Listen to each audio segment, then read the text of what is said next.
And welcome to race day number 1 for drivers on the Mazda Road to Indy, presented by Cooper Tires. My name's Tony Laporta, your host of Road to Indy TV, and I am jacked because we are at Road America in Elkhart Lake, Wisconsin. And as you look behind me right here on the long pit lane here at Road America, Indy Lights cars are making their way out to staging for the first race of their doubleheader here at Road America. It's round number 8 of the 2018 season, the Mazda Indy Lights Grand Prix of Road America, presented by Cooper Tires. And there you see it right there, the pit cart of the pole driver, Victor Franzoni. He's right there. We're going to try to talk to him. Maybe he'll hop off for us as he rolls on by. He's in the zone. He's not really listening right now, but we're going to follow his car up and try to talk to him for a moment as you see that beautiful soul red Mazda. The reason that car is painted the color it is, folks, that bright soul red, if you're familiar with Juncos Racing, well, they're normally green, but the car is soul red because Victor is a Mazda scholarship driver. Victor, we've cornered you. I hope you don't mind talking for a minute. Starting on pole for the first time in your Indy Lights career, tell me about that lap. What did you have to do to put this car on P1? Keep fast. I think we were really good on quali both days. Today, the quali today, I'm starting second for tomorrow. But we have a good car. I like the track, and we just have to do everything right, and we'll be good. Now, Victor, obviously not maybe what we want to talk about, not what we want to focus on, but we're coming into this weekend at Road America, you and your team, you especially personally, with pretty heavy hearts after the death of your former Juncos Racing teammate, Jeff Green, who passed away in an accident up at Moseport last weekend. Talk to us about Jeff, the kind of guy he was, and what's going to be on your mind and what's on your heart as you race here today in Wisconsin. Yeah, it was a difficult loss for me in the start of the week, but I'll do everything I can to win this race and win for him. And this will be awesome. This is my goal, and I'll try to do it.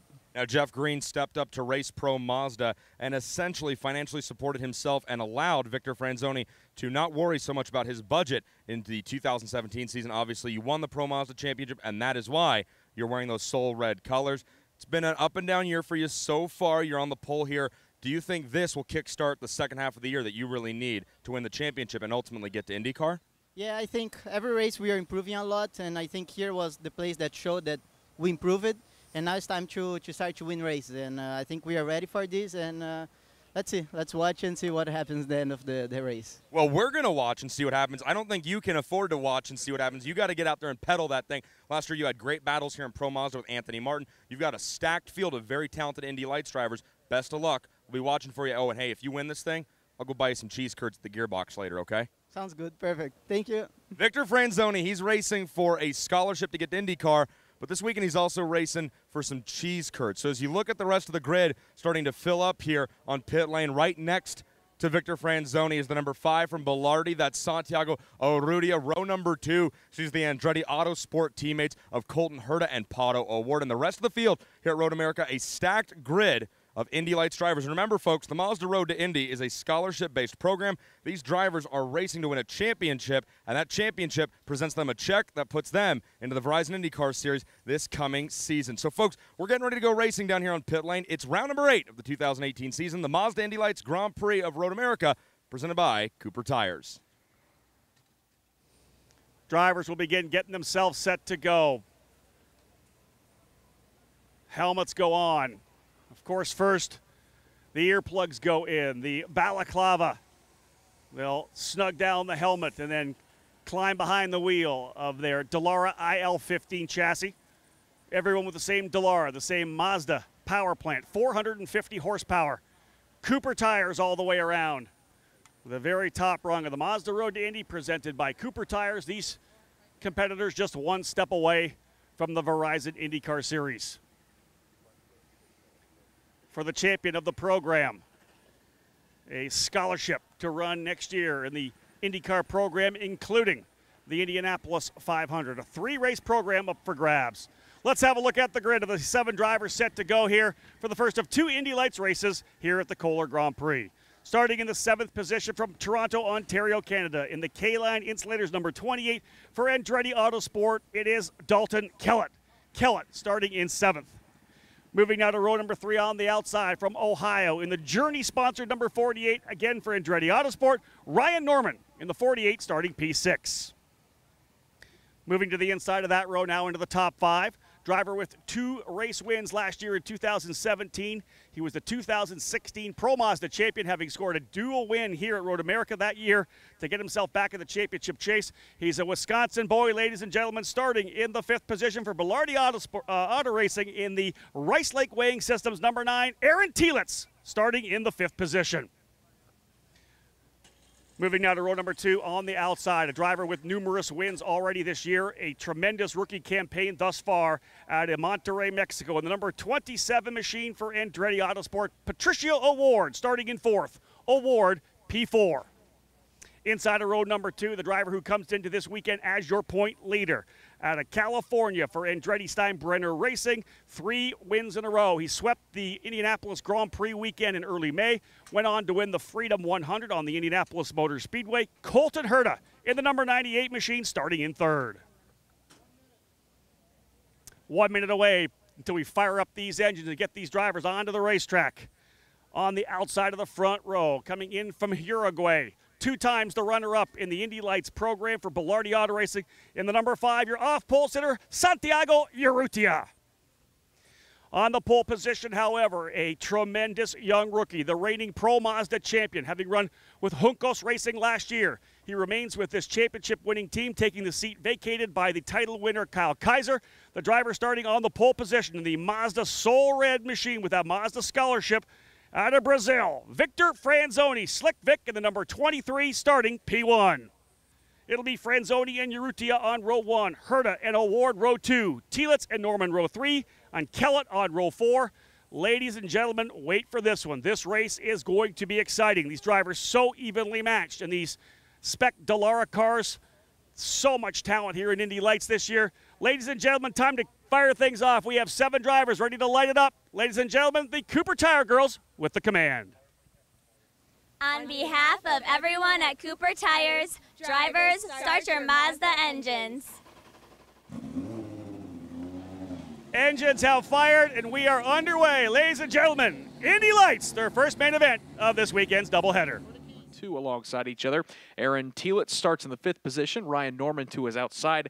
And Dalton Kellett alone in row number 4, starting in 7th. Well, this is just a fabulous road course. We all love coming up here every year, but it is a massive racetrack, 4 miles in length, 14 turns, so of course we need a little help to call the action.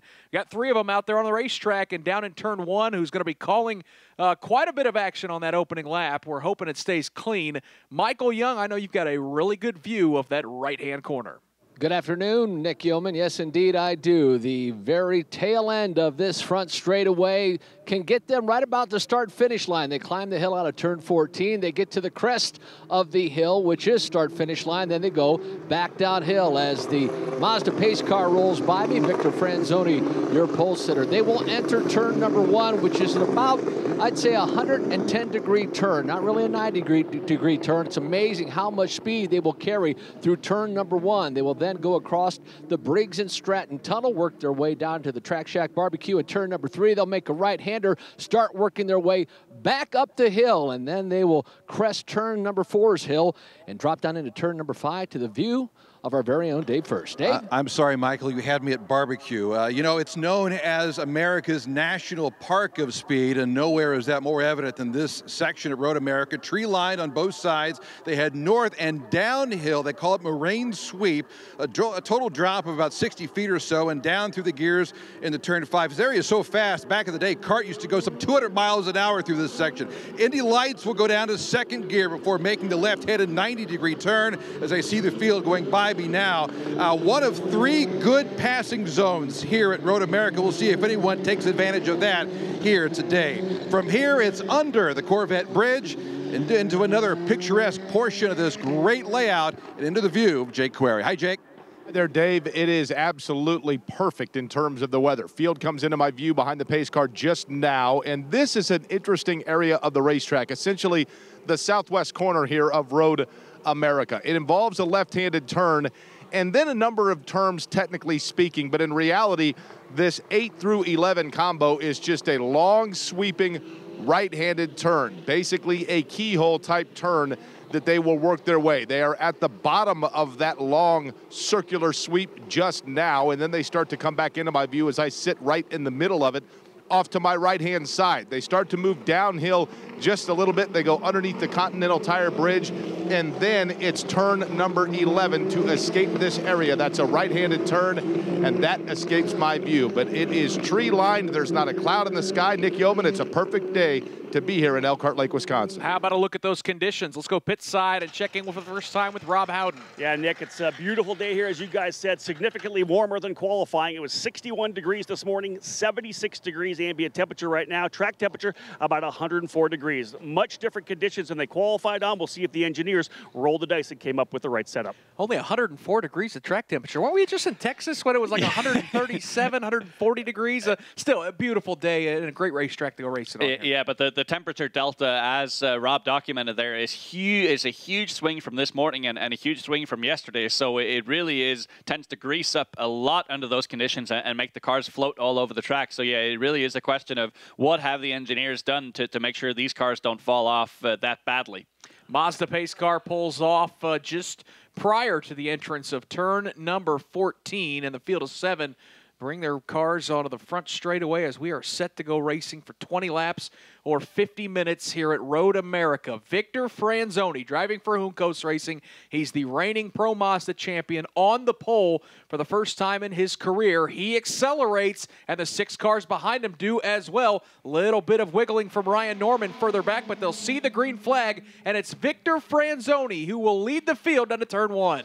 Nice formation for the field, working their way through. Colton Herta dodges inside, then outside. He'll go to the inside of Aaron Tielitz, grab that 3rd position. So Victor Franzoni will lead him down into turn number 3. Santiarrutia, then the machine of Colton Herta as they make their way up through turn number 4. Franzoni swings wide through turn number 4. He's got a nice 2-car length advantage over Santiarrutia. Running in the 3rd spot is Colton Herta. Then you've got a good battle for 4th as Pato O'Ward is looking a little racy right there on Aaron Tielitz. Pato O'Ward looks to the inside. Left side tires, Dave first got in the grass as they go side by side for 4th. That Soul Red Mazda glistening in the sunlight as Colton Herta down to the inside. Side by side, pushed Colton Herta to 2nd.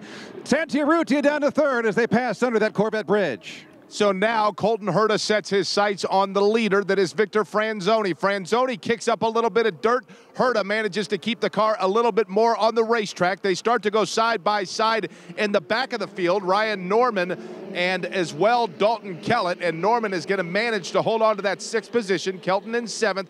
The leader is at the bottom now of this long sweeping right-hander. That's, of course, Victor Franzoni. He's got about a 10-car length advantage on Colton Herta, then Santiarrutia and Pato O'Ward. A lot of guys sliding around on this opening lap, Anders. Yeah. Chuck that up to cold tires? Well, no, definitely not cold tires at all. I think it's just they're pushing that hard, and with the high track temp that we're having right now, tire temp certainly won't be an issue. It'll be more of an issue of overdriving the tires this early in the race, and I was a little concerned to see that wheel drop there for Victor Franzoni, and if that would have done any damage. It's a very difficult spot, that turn 7, when you drop a wheel there's a big drop off, and it can do a lot of damage to the car. So in the case of Victor Franzoni, he needs to be careful early on here. And Colton Herta, though, he looks to be the man on the charge at the moment. He's starting to reel in now, Victor Franzoni. Good battle for 3rd shaping up, though, Michael Young, as they head to turn 1. Victor Franzoni, he has about a 4-car length advantage as Pato O'Ward now takes a look inside of Santiarrutia. They touch at the entrance of turn number 1. Santiarrutia, Pato O'Ward, the left rear, or I should say the left front and the right rear of Santiarrutia. No harm, no foul as they continue on, but Pato O'Ward trying to make up some ground early in this race. It was very minor tire contact, if you can say that at these speeds. Pato O'Ward gathers it back up. Urrutia moves to the inside to block. That means Pato O'Ward moves to the outside Dave first as they challenge for 3rd. Franzoni all by himself, although that Yankee Blue 98's moving up on him. Then it is Santiarrutia. Pato O'Ward all over that rear wing as they make their way through turn 6, now hitting the turn 7, Jay Query.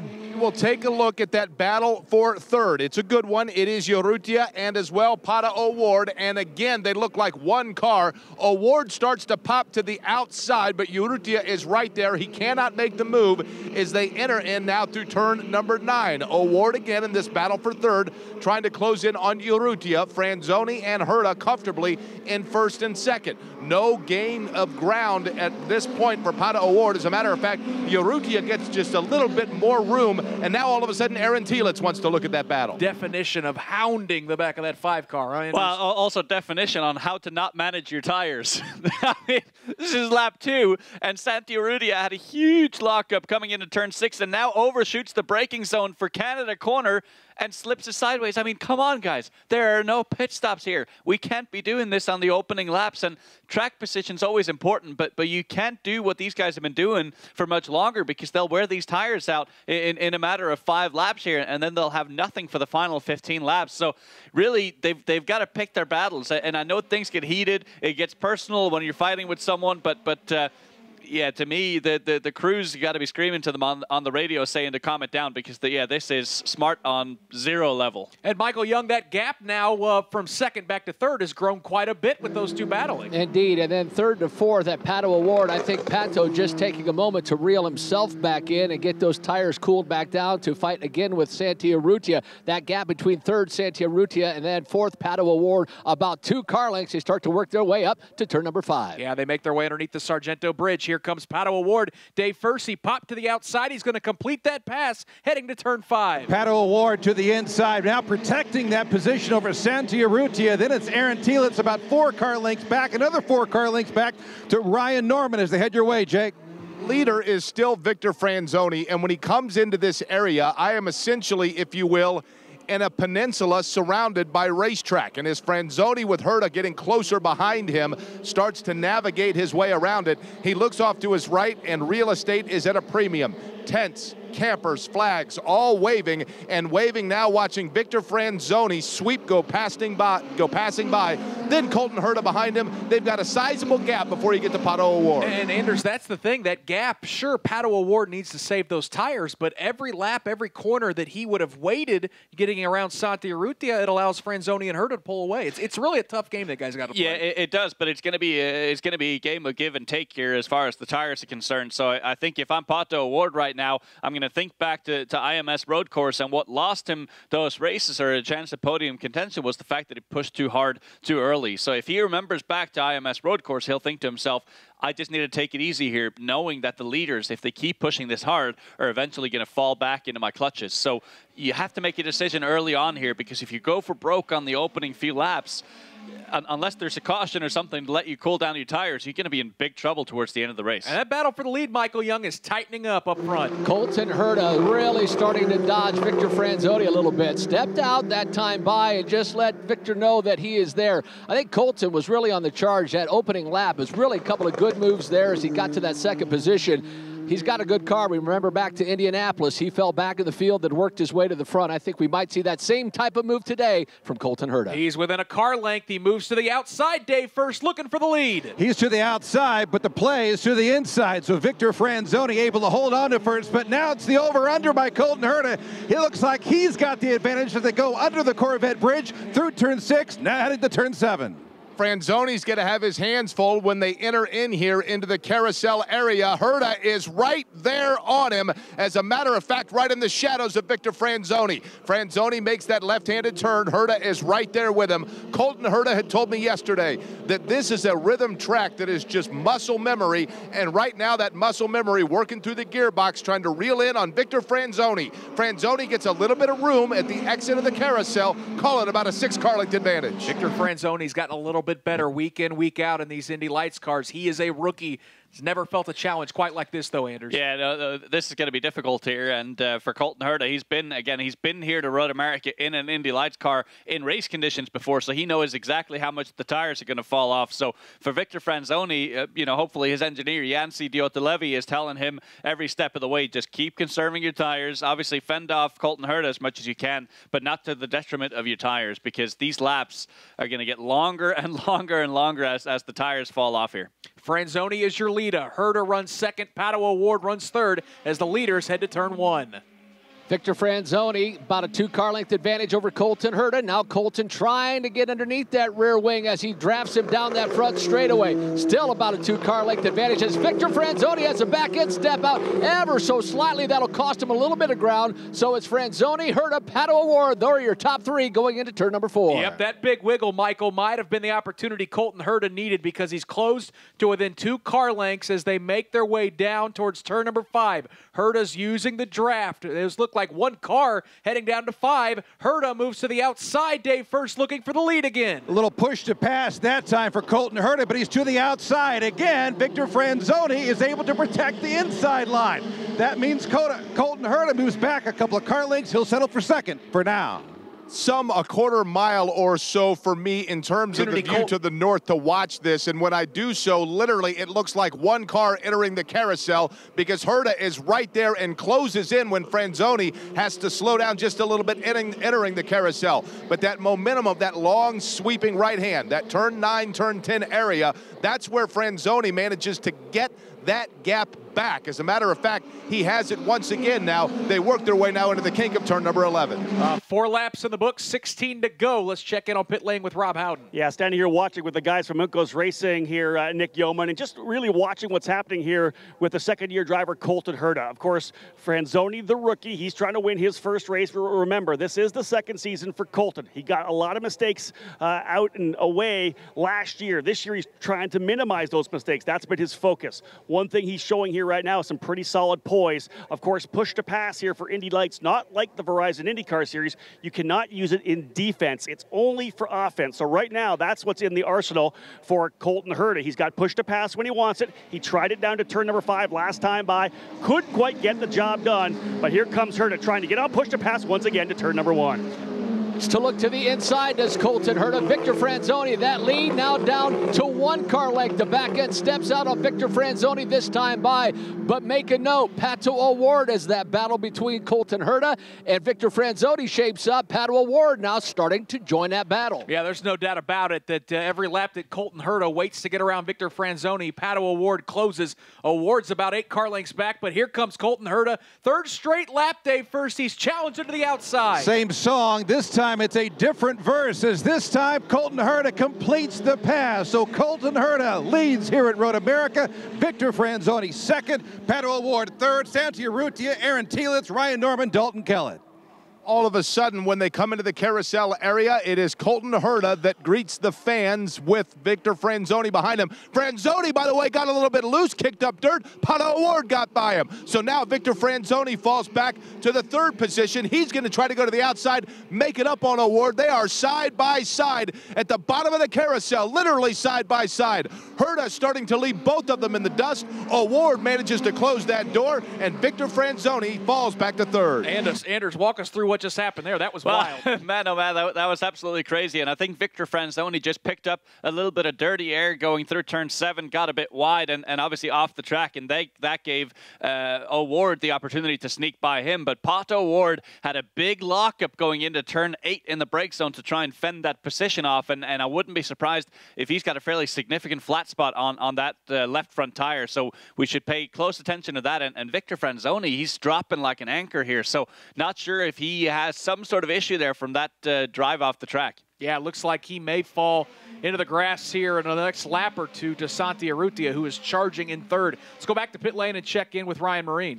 Thanks, Nick. A huge round of applause a few moments ago when Colton Herta made that pass from the Andretti Autosport camp on pit road, and then a lot of clenched fists and very tight faces, everyone very concerned during the battle there between Pato O'Ward and Victor Franzoni. But earlier, Rob was talking about the maturity of Colton Herta 1 year to the next.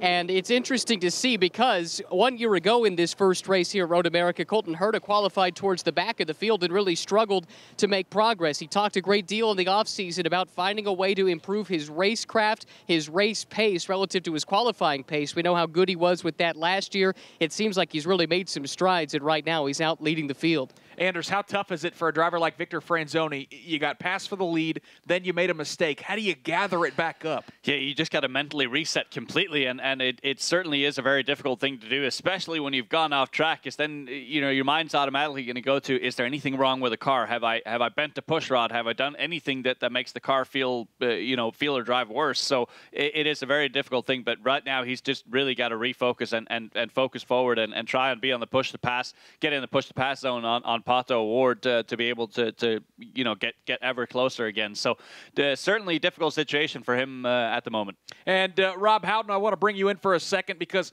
that entire Juncos Racing team certainly competing with heavy, heavy hearts this weekend. As boy, it would have been great to see Victor Franzoni pick up a win. This one's a long way to go, but I know everyone in that team dealing with some difficult situations right now. Yeah, it's very tough for this team, and the news, of course, came out last weekend that the driver who ran Pro Mazda for Juncos Racing last year, Jeff Green, a 61-year-old racing enthusiast, passed away in an incident up at Canadian Tire Motorsports Park. And you look back at the story last year. In fact, Steve Wittick from Trackside Online and TSOladder.com did a fantastic article on how Jeff Green supported Victor Franzoni last year. Jeff is a guy who absolutely loves racing. He's was in the car dealership world in Peoria, Illinois. He's the one that was able to essentially fund Victor Franzoni last year, as he wanted Victor to be his teammate at Juncos Racing. Victor Franzoni wouldn't be here in Indy Lights if it wasn't for Jeff Green. And again, Jeff passing in a vintage race last weekend at Canadian Tire Motorsports Park in Canada. This team is just trying to rally and work their way through here this weekend, having lost their friend. And certainly a lot of tributes this weekend. Victor Franzoni is going to pace the Pro Mazda race in his Dallara IL-15 as a tribute. And as well, all of the Mazda Road to Indy cars are going to carry a decal this weekend to honor Jeff Green, who lost his life 1 week ago. Victor Franzoni, giving that car a good run, would have loved to have kept it up front. Now, Anders, the problem is he's got a hard-charging driver from Uruguay who is about 2 car lengths off of that rear wing here. Yeah, indeed, and just kind of going back to the Jeff Green news real quickly, I think it just shows how the entire Mazda Road to Indy group truly is a family. Everyone gets together in these tough times, and Jeff Green, it really shows you that the Mazda Road to Indy really isn't just for young drivers wanting to climb the ladders. It is for racing enthusiasts like Jeff Green, and had it not been for people like Jeff Green, the likes of Victor Franzoni and other drivers as well would have never had the opportunities that they would have. I certainly know my career without several racing enthusiasts would have never happened. So yeah, it's a terrible loss for the entire racing community, but at the same time it's a reminder just how much of a family the entire community is, and that certainly feels good in a tough time like that. 7 laps complete, make it 8 now, as Colton Herta's lead was 1.2 seconds. This time across the line, it's down to 9/10. Michael Young, Pato O'Ward starting to reel in our leader. Yeah, Pato O'Ward had mentioned earlier this morning in our broadcast for qualifying that he just wanted a better finish than he had at Indianapolis on the road course there. He just had a miserable couple of outings there.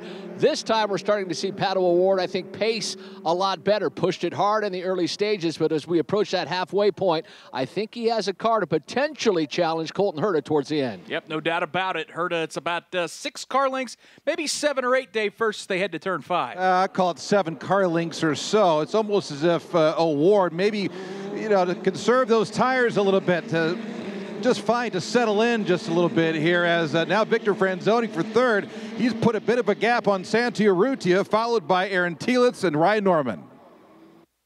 Work their way here into that 7-8 area. Last time by, Pato O'Ward, and again he does it, is able to close in, make up a little room on Colton Herta, but then Herta starts to extend away as they take that turn number 9. Again, it's a turn 9-10 combo that makes up both of them right-handers, and in doing that, Colton Herta, approaching turn number 11, leaving the carousel, starts to extend out again from Pato O'Ward. Then you've got Franzoni, who's gotten breathing room from Urrutia, before Tielitz, Ryan Norman, and then very well at the back of the field, Dalton Kellett. Anders, this could be shaping up pretty good. This is 1-2 in the championship right here.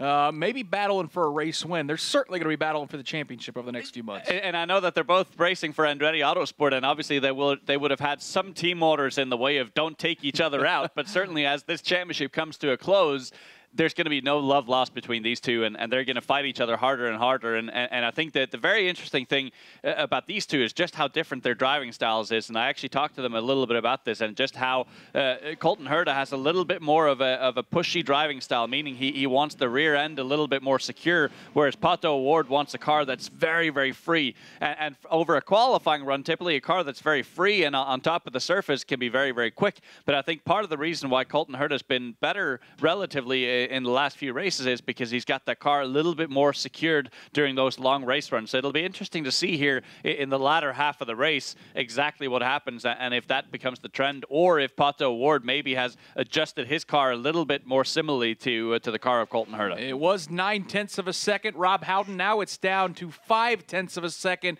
Pato O'Ward rearing right on that rear wing, just a car length back of Colton Herta. Yeah, you can be sure Pato was on the push to pass coming down to turn number 5. But interesting, anytime, Nick, we come to an event, we always look at last year, who was good. Of course, the Andretti Autosport, very strong here right now, but last year was all about Carlin Racing. They're not running with us here last year. But the funny thing, you look at the results from last year, first and second in both of the Indy Lights races here at Road America, those 3 drivers all running in this year's Indianapolis 500. Mateos Laced won here in race number 1, Zachary Clayman DeMello in race number 2. And interesting, the driver who finished second in both races, you don't need to win. The guy who finished second in both races, Kyle Kaiser, went on to win the championship. Back down pit lane to Ryan Marine. Well, speaking of last year, Pato O'Ward might not have raced here in Indy Lights, but he's a race winner in sports cars. He won one of his 7 Prototype Challenge class wins that he picked up en route to the class championship at IMSA last year here on this circuit. So a proven winner, a guy who's raced in some big-time races with a lot of pressure. He out-qualified Fernando Alonso at the Rolex 24 earlier this year. So he's a guy who knows how to handle these situations. He's really matured, his team says, and certainly his sports car team says, in his time racing on that side of the sport, but it's paying off for him here in a big way. And it may pay off with a race win because Michael Young, he is within 3 or 4 car lengths as they've reached halfway of this race. Here comes Pato O'Ward. In the tire tracks of his teammate Colton Herta, he'll take a look inside. And to note what Anders Krohn had mentioned, when he comes off of turn number 1, that car nearly sideways like he's dirt tracking through the exit of turn number 1. Colton Herta more planted, but that lead down to 1 car length. Colton Herta over Pato O'Ward. You can see the head movement for Pato O'Ward as well as he's trying to lean himself and that Mazda through these corners underneath the Sargento Bridge. It's 2 car lengths, maybe 1. Dave First, he is getting awful close to the points leader. 1-2 in points, although the weekend started with a 6-point advantage for Colton Herta all over the back. Pato O'Ward, man, he was on the gearbox of Colton Herta that time as they moved under the Corvette Bridge, but as mentioned, it was a 6-point advantage when the weekend began. O'Ward won pole earlier for tomorrow's race. It's only 5 points, Jake, if they head your way. That gap on the track is closing as well. Pato O'Ward now, as Colton Herta has to lock him up for turn number 8. O'Ward is able to keep right there. This time, Colton Herta is not able to necessarily extend through 9 and 10. Pato O'Ward keeping track of where that 98 goes. Colton Herta now approaching the kink in turn number 11, moving downhill. Starts to get, again, a little bit of an extension. He might have gained 2 extra car lengths of breathing room. Yeah, Anders, the last couple laps, it's kind of seemed like Colton Herta on the back half of the lap, it's been a little bit stronger than Pato O'Ward. And I think a lot of the reason for that is going through the carousel, you're so reliant on the downforce on your car. And when you get into that dirty air of the car ahead of you, you just lose so much grip. So it's a very difficult thing. You'll have a great run coming through turn 5, 6, 7, 8, but then once you get to the carousel, it's so difficult, so you lose that momentum. And obviously, you don't want to lose momentum in the carousel because that leads you onto the longest straight with the kink and then eventually into Canada corners. So certainly a difficult thing. So I think Pato O'Ward, his best shot is going to be into turn 5 because really the 2 corners leading into that aren't quite as demanding on aero. 9 to go. Here they go to turn number 1. Well, he thought he'd try to make it turn number 1. Look to the inside of Colton Herta, did his teammate Pato O'Ward. Further back is Victor Franzoni, Santi Urrutia. They have lost touch with the 2 leaders, but Pato O'Ward trying to get around his teammate the latter half of this race. Slight wiggle for Pato O'Ward at the exit of turn number 3. They make their way through the kink, and they're heading to turn number 5. This is the spot that Anders talked about. Pato's got a good run. He closes to within the rear wing. Herta moves to the inside. Dave First. They're side by side for the lead. Side by side, although Herta will have the advantage as they make that 90-degree left-hander. Then Pato O'Ward's got to settle in for second. He lost a good 2, maybe 3 car lengths in that process through turn 5, Jake. The bender that is turn number 8 is at the bottom of a hill, and we'll see if Pato O'Ward gets enough momentum to try to get on the rear wing again of Colton Herta. But this time, they don't give me as good a show as Dave First had, because all of a sudden, Colton Herta gets himself we'll call it about a 15-foot advantage, but he's able to extend that, as Nick had talked about, at the bottom of the carousel. Perhaps, as Anders had mentioned, that car just responding a little bit better. They worked their way now through turn number 11. Anders, he went to the outside, it failed, and boy, he lost a ton of ground to Colton Herta. Well, I think the most worrying thing for Pato O'Ward is the fact that he had a big lockup on the left front, and that's the same tire that he had a big lockup on into turn 8 here. So he's got to be so careful with the brake release and not locking up too much, because the moment when you get a big enough flat spot, that's going to continue to hit every time you hit the brakes, and then you're going to lose out. And that's exactly what happened to him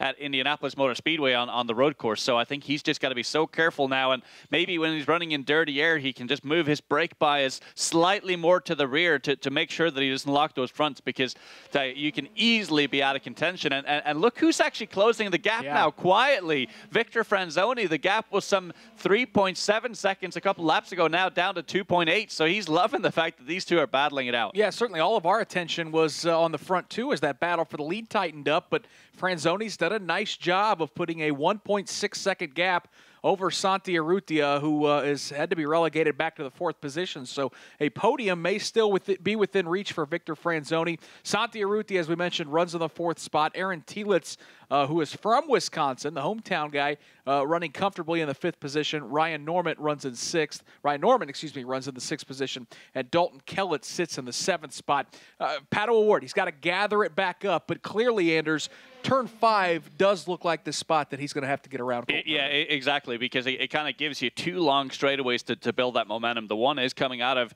turn 14 up to turn 1. That's when you kind of pick up the draft and you get close enough to be within range. And then turn 1 and turn 3, if you time those right, you can actually stay fairly close there without losing too much momentum in dirty air. But yeah, I think just going through the carousel here, and Pato O'Ward is running a very, very wide line through the carousel, and I wonder, could that left front already be giving him some worries, because he's not challenging Colton Herta at all, and that's a very, very odd line to be taken this early in the race. So a bit worrisome there for Pato O'Ward. Well, when we think about it, I mean, he was pushing hard and challenging guys from the very start of this race. For Herta, it was just trying to get to the lead, but Pato O'Ward's had to be probably a little bit more aggressive just to get to that 2nd spot. Yeah, exactly, and I think he could be paying the price here. Either that or he's just saving his tires for a little bit, so that would certainly be a good plan of attack for him to try and do that. But I'm trying to really pay attention to his hand inputs, and if you see someone just continually add more and more steering input in the middle of the corner, typically that means that they have understeer, and no more so is that the case than when you have a big flat spot. So I'm trying to really pay attention to his hands to see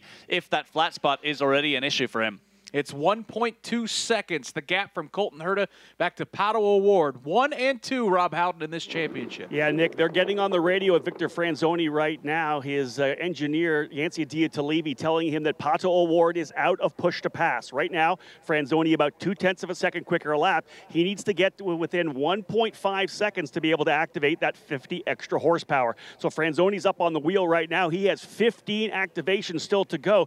With 7 laps, that's 1 down each of the long straightaways here. Right now, though, Franzoni has got to get to within 1.5 seconds. Anders, that push-to-pass advantage and that program it's key everywhere, but how big is it at a place like this where you've got those long straightaways, the draft's already playing a big role? Well, it's a ginormous advantage, but exactly we're seeing here, and it's a great note from Rob Howden on the fact that he's already used them up, and it's so easy to get sort of emotionally attached to those push-to-pass and get reliant on them, and before you know it, you have 7 laps to go still, and none of them left, so you can't do anything in the way of an attack. So yeah, that could be it for the race win run here for Pato O'Ward. Yeah, certainly Colton Herta with the lead. Pato O'Ward runs in the 2nd spot. Victor Franzoni is 3rd. Last time across the line, Franzoni's gap back to the leader was 3.5 seconds. 5.6 seconds back at Santi Urrutia. His teammate Aaron Telitz runs in 5th.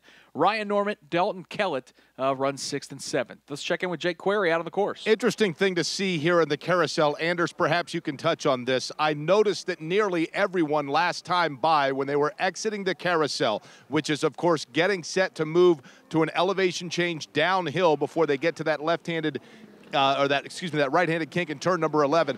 But entering in through turn number 10, that curbing on the outside of the racetrack, nearly everyone got squirrely. Now, I haven't noticed that in the previous laps. Perhaps, Anders, this is the opportunity, or the time, I should say, where those Cooper tires start to fall off just a little bit, and that's an area of the racetrack, I'd assume, where you got to mind your P's and Q's. Yeah, you got to be so careful there with any sort of steering input that you have, and that's because the car is at ultimate G-load, some 3 Gs being generated in the middle of that corner, and so the car is absolutely on the limit. So the moment when you get out to that curb, it's going to take away some of that grip, so you got to make sure you have completely straight hands, or if you don't, then you can have a big moment and go off track. Working lap 15 of 20 here at Road America at Elkhart Lake, Wisconsin. This is the Indy Light Series presented by Cooper Tires on the Advanced Auto Parts IndyCar Radio Network. My name's Nick Yeoman. Anders Krohn joins us here in the booth. Rob Howden and Ryan Marine are on pit lane. It's Michael Young, Dave First, and Jake Query out on the course calling the action. As we've seen a pretty competitive race so far. Victor Franzoni was your pole sitter. He led the first 5 laps of this event, got passed by Colton Herta on lap number 6. Herta has led every lap since and fended off a really nice challenge from Pato O'Ward. And Anders, we're just watching it. It's 1.2. Now it's up to 1.6 seconds.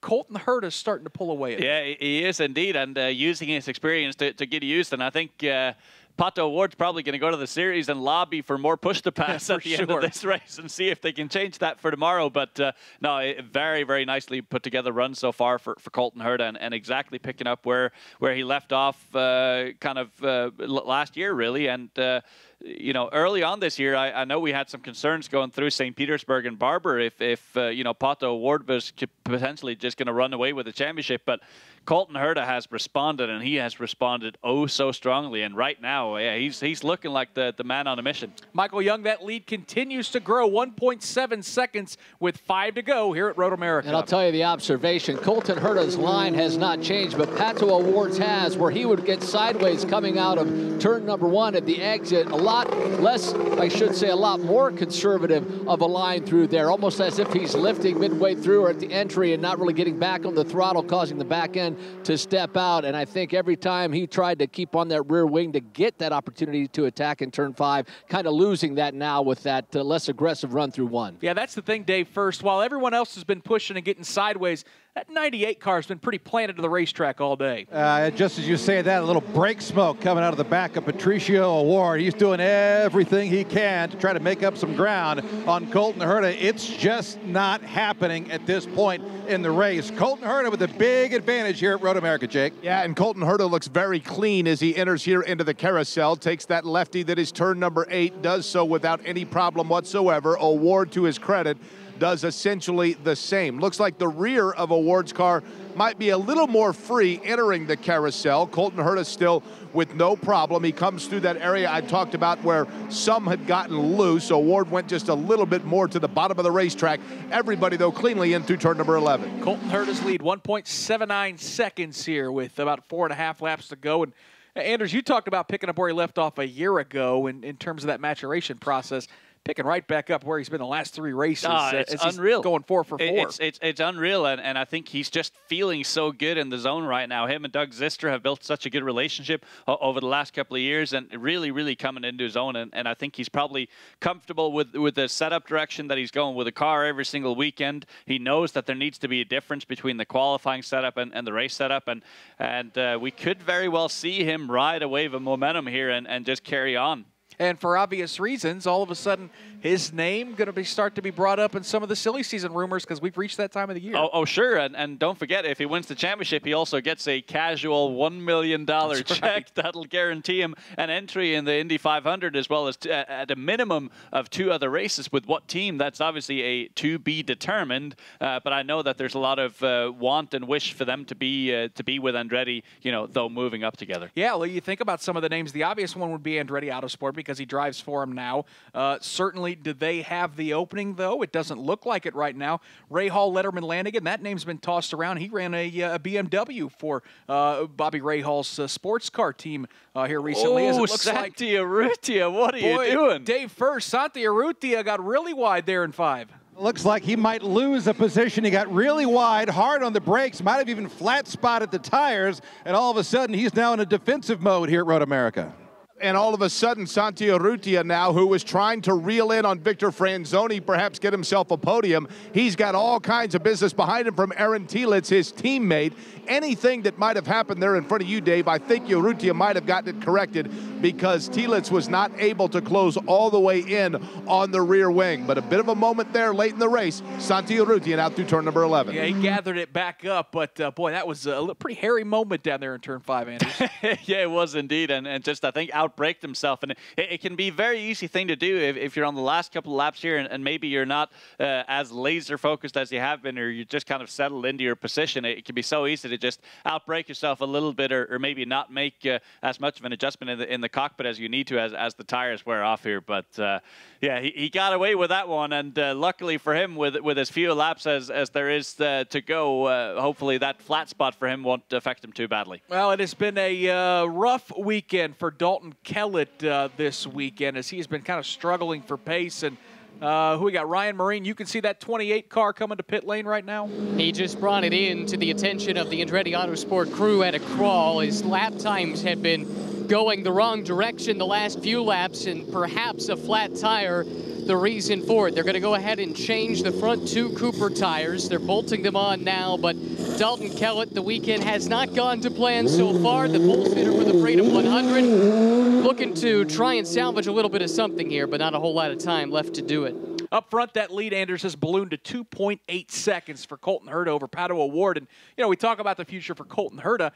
This championship isn't decided. It's not going to be decided today by any means. But Pato O'Ward is a guy that's got a bright future, and it certainly seems like it could be in the IndyCar Series as well. Yeah, and I think certainly the both of them, you know, would be very well deserving. I mean, as would, frankly, I mean, I think when you look at the top 5 here, all of them really have, you know, the capability of moving up next year and doing a fine job, I think. But yeah, Colton Herta looking like the most polished product at this point in time out there, just in the way of putting the races together in the latter part of the season. Yeah, came into this weekend with a 6-point advantage. Dave first talked about that pole position that O'Ward scored for tomorrow's race. That is going to play in big. That got the lead back down to 5 points, but certainly with this win, Colton Herta has a chance to push that lead a little bit further. And we continue to watch.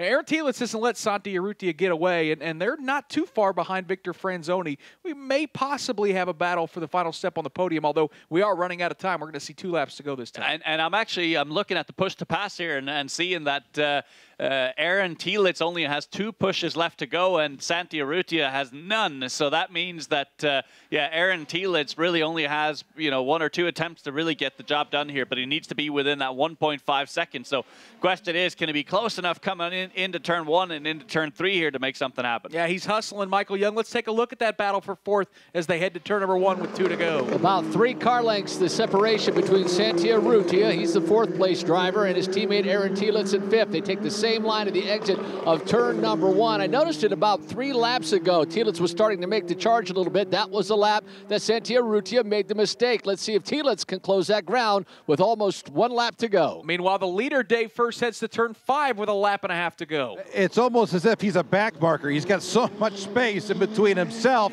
and the 2nd place running Patricio O'Ward. Further back, then it's Victor Franzoni, and still Aaron Telitz trying to make a play on Santi Urrutia for 4th. Colton Herta yesterday didn't seem overly concerned in missing pole. Of course, that's always a driver's goal during qualifying, but he was very calm and collected after getting out of the car in qualifying, and this is probably why, because he was very confident about what kind of a race car he had, and that race car right now, as Dave had mentioned, is well out nearly by his lonesome. He works his way through turn number 10 and now sets up for turn number 11. That was the sound of Pato O'Ward going by. Then it's Victor Franzoni. Then you wait just a little bit before Urrutia, and then Aaron Telitz. Yeah, only 1 pole position this year for Colton Herta, but certainly, Anders, these are the days that the points pay big time. Oh, yeah, and I think if you'd asked him last year, would he have rather had his 2 wins or his 7 pole positions? I think it's pretty easy. He would have rather swapped those numbers around, and that's exactly what he's worked on all offseason, is just kind of turning that speed into consistency in the races, and has he done a fine job in the last month and a half. Back up the hill, he's going to see the white flag here at Road America. Colton Herta, the second-generation talent, looking for his 4th straight win as he heads to turn 1 for the final time. Near perfect season for Colton Herta. Swept the month of May. He will continue into June. Exits turn number 1 for the final time. Colton Herta looking for win number 4 in his 2018 campaign. Oh, he's just been so smooth in that Deltro Energy Mazda all day today. Navy and white, the colors on that. Of course, George Steinbrenner IV, the co-owner of that car, along with Michael Andretti. They know talent when they see it. And day first, Colton Herta heading to turn 5 for the final time, looking for that 4th win of the season. Yep, I tell you, for Indy Lights, there are a few racetracks where you want to win and win often. Road America is certainly one of those racetracks. Colton Herta, one final lap before victory lane here at Elkhart Lake, Wisconsin. A car that is owned under the lineage of championships. And Colton Herta, of course, trying to win one himself, a second-generation driver under his father, Brian Herta, who raced in the Varese and IndyCar Series. Now Colton Herta works his way through turn number 8 and turn number 9. He does not, again, put a wheel anywhere in the wrong spot. It has been a flawless day under a flawless sky here in Road America. Everything sunny so far, Nick, for Colton Herta. Yep, it's all coming up 98s right now for Colton Herta. The advantage, 3.6 seconds the last time at the line as he makes his way down Kettle Bottoms. It does not look like his teammate Pato O'Ward is going to challenge him. O'Ward's going to salvage the day, though, coming in with a slight points disadvantage. A second-place finish, as good as you can do when that car and that driver of number 98 has been as spot on as he has been. Through turn number 14 for the final time, back up the hill, Colton Herta is going to go 4 for 4 here in the last 4 races in Indy Lights. He'll see the checkered flag and win at Road America. Colton Herta scores the victory here in Elkhart Lake. He'll wave to his team as they sprint out onto pit lane to salute their driver as Herta picks up his 4th win of the season. Pato O'Ward comes home in the 2nd spot, 3.7 seconds behind. Good podium for Victor Franzoni. Starts from pole position. He'll come home in 3rd, 5.5 seconds back. Santi Urrutia finishes in 4th. Aaron Tielitz will finish in the 5th spot. Ryan Norman comes home in 6th. And Dalton Kellett will be relegated to 7th position. Anders, a perfect drive, no doubt about it. What more can you say about a guy like Colton Herta? Yeah, and just kind of the way that he bided his time when he was trying to catch Victor Franzoni initially and then make that move. I mean, he was aggressive, but he didn't overdrive the car, and he never really had a wheel lockup, and I think that was crucial to everything he was doing. And again, very, very mature performance here for Colton Herta. I think he's going to be very difficult to stop tomorrow under very, very similar circumstances and conditions. Yeah, but the interesting thing is he will start in row 2 tomorrow with Pato O'Ward and Victor Franzoni on the front rows. So once again, he's going to have to charge his way through the field as it looks like a few victory donuts there. And I'm hoping for his sake he's not going to have to use those Cooper tires again in the race tomorrow. And he killed the engine. Yeah, there we go. Yeah, Colton Herta, that's probably not the victory celebration you want to do. He's rolling through the grass. Someone remind that young man he's got a second race to run tomorrow. Don't damage that race car. To salute the fans that have made their way out to Turn 5, the fan support here at Road America. I was blown away by how many people that were here just on Friday. This event continues to be a success, and again, an opportunity to see future superstars like Colton Herta and Pato O'Ward. What a treat for these race fans here in Wisconsin. Round number 8 of the 2018 season goes to Colton Herta. You're racking up the wins. How's this one feel? Good. I mean, it always feels good to win, and it's getting repetitive now, so it's awesome, and it feels great. A lot of momentum, and just showing up at the track every weekend, thinking and knowing that we have a package to win, and you know we can do it. This car certainly is capable of winning each and every week, and we've seen that through the whole month of May with how you did in Indianapolis. Talk about that battle you had with your teammate Pato O'Ward at the start of this one. Yeah, it was tough. Obviously, I got by Santi on the first lap, and it was a little tough to run down Franzoni because he had less wing than us, so he's really quick in the straight line, but he struggled in the corners. So got to outbrake him, and then it was all about keeping Pato behind me. It was a massive struggle there for about like 5 or 6 laps, and then finally I had a little bit of a gap, and then yeah, I think his tires dropped off, and mine stayed pretty good. And then can you talk a little bit more in depth about the mental aspect of that? You've got a really fast driver and a very fast car behind you, but he is your teammate. What's going through your head when you're looking in your mirrors and seeing that white, red, and green car of Pato O'Ward behind you? A lot. You know, obviously I see his data, so I know where he's quick. so it kind of helps me a little bit, but he also knows where I'm slow. So it's a bit of a game, and it really helps on overtaking, and obviously with the push to pass at a track like this, these long straights, it is tough to keep him behind. But like I said, I think I managed the tires a little bit better than he did because his tires dropped off right at the end, so and I was able to hold on to it. He comes off the win at Indianapolis in the Freedom 100 and backs it up with another one here at Road America in round number 8. Colton Herta, congratulations. Good luck tomorrow. Thank you.